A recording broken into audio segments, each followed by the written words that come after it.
Buonasera e ben ritrovati con il TG Flash di New Sicilia, di seguiti i titoli più importanti del pomeriggio. Maxi operazione della Guardia di Finanza nelle sedi di Liberty Lines, la grande compagnia di navigazione veloce. Sono in corso da qualche ora perquisizioni e sequestri nella sede e negli uffici secondari. A far scattare l'inchiesta da parte della Procura di Trapani sarebbero stati alcuni finanziamenti erogati alla compagnia, indagate 46 persone.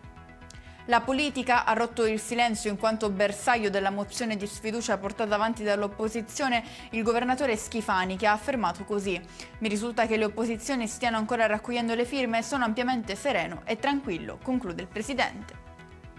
Ci spostiamo in provincia di Catania con lo scioglimento per il coinvolgimento in questioni legate alla mafia del Consiglio Comunale di Palermo, disposto a seguito delle indagini condotte dalla Commissione di accesso antimafia, affidata a commissari straordinari per la durata di 18 mesi la gestione del comune.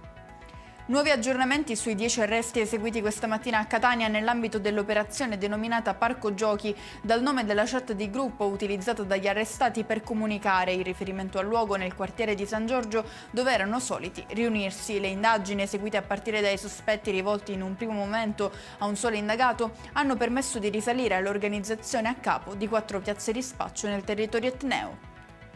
Chiudiamo con il meteo. Nella giornata di domani in Sicilia continuerà l'instabilità, nuvole e piogge saranno protagoniste su tutta l'isola, con rovesci maggiormente significativi sul litorale tirrenico, nelle zone interne e nella parte occidentale della regione. Qui la Protezione Civile ha diramato allerta meteo arancione, gialla invece sui territori centrali e settentrionali.